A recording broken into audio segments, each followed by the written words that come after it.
ಜಮ್ಮು ಮತ್ತು ಕಾಶ್ಮೀರದ ಪಹಲ್ಗಾಮ್ನಲ್ಲಿ ಉಗ್ರರು ನಡೆಸಿದ ದಾಳಿಯಲ್ಲಿ 26 ಮಂದಿ ಪ್ರಾಣ ಕಳೆದುಕೊಂಡಿದ್ರು. ಇದಕ್ಕೆ ಪ್ರತಿಯಾಗಿ ಭಾರತವು ಆಪರೇಷನ್ ಸಿಂಧೂರ ಹೆಸರಿನಲ್ಲಿ ಪಾಕಿಸ್ತಾನದ 9 ಕಡೆಗಳಲ್ಲಿ ದಾಳಿ ನಡೆಸಿ ಪಾಕಿಸ್ತಾನಕ್ಕೆ ಶಾಕ್ ನೀಡಿದೆ.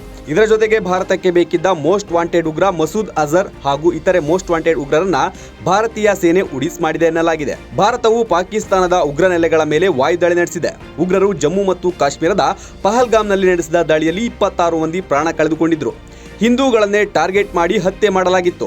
ಉಗ್ರರು ಅಳಿಸಿದ್ದ ಹಿಂದೂ ಮಹಿಳೆಯರ ಕುಂಕುಮಕ್ಕೆ ಪ್ರತಿಯಾಗಿ ಭಾರತ ಆಪರೇಷನ್ ಸಿಂಧೂರ ಹೆಸರಿನಲ್ಲಿ ಪಾಕಿಸ್ತಾನದ ಮೇಲೆ ದಾಳಿ ನಡೆಸಿದ್ದು, 2001ರಲ್ಲಿ ಭಾರತದ ಸಂಸತ್ತಿನ ಮೇಲೆ ನಡೆದ ದಾಳಿಯ ಮಾಸ್ಟರ್ ಮೈಂಡ್ ಮಸೂದ್ ಅಜರ್ ಉಗ್ರ ಮಸೂದ್ ಅಜರ್ ಕೂಡ ಸತ್ತಿದ್ದಾನೆ ಎನ್ನಲಾಗಿದೆ. ಹೌದು, ಭಾರತವು ಬಹವಾಲ್ಪುರದಲ್ಲಿರುವ ಮಸೂದ್ ಅಜರ್ನ ಪ್ರಧಾನ ಕಚೇರಿ ಮತ್ತು ಮದರಸಾ ನಾಶ ಮಾಡಿದೆ ಅಂತ ಪಾಕಿಸ್ತಾನದ ಮಾಧ್ಯಮಗಳು ವರದಿ ಮಾಡಿವೆ. ಭಾರತವು ಮುರಿಡ್ಕೆಯಲ್ಲಿರುವ ಲಷ್ಕರ್ ಎ ಅಡಗುತಾಣವನ್ನ ನಾಶಪಡಿಸಿದ್ದು, ಲಷ್ಕರ್ ಮತ್ತು ಜೈಷ್ನ ಅನೇಕ ಉನ್ನತ ಕಮಾಂಡರ್ಗಳು ಹಾಗೂ ಮಸೂದ್ ಅಜರ್ ಹತ್ಯೆಯಾಗಿದ್ದಾನೆ ಎನ್ನಲಾಗಿದೆ.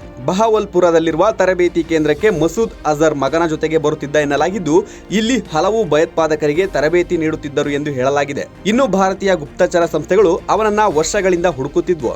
ಪಹಲ್ಗಾಮ್ನಲ್ಲಿ ನಡೆದ ಭಯೋತ್ಪಾದಕ ದಾಳಿಯ ಹಿಂದೆ ಇವನ ಪಾತ್ರವಿರುವ ಬಗ್ಗೆ ಪುರಾವೆಗಳಿವೆ ಅಂತ ಹೇಳಲಾಗ್ತಿತ್ತು.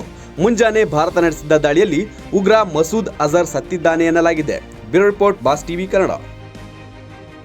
ಲೇಟೆಸ್ಟ್ ಹಾಗೂ ಇಂಟ್ರೆಸ್ಟಿಂಗ್ ಸುದ್ದಿಗಳಿಗಾಗಿ ಬಾಸ್ ಟಿವಿ ಕನ್ನಡ ಚಾನೆಲ್ನ ಸಬ್ಸ್ಕ್ರೈಬ್ ಮಾಡಿ. ಹಾಗೆಯೇ ಬೆಲ್ ಐಕಾನ್ ಪ್ರೆಸ್ ಮಾಡಿ. ಇದರ ಜೊತೆಗೆ ಫೇಸ್ಬುಕ್, ಇನ್ಸ್ಟಾಗ್ರಾಮ್, ಎಕ್ಸ್ನಲ್ಲೂ ಮಿಸ್ ಮಾಡದೆ ಫಾಲೋ ಮಾಡಿ.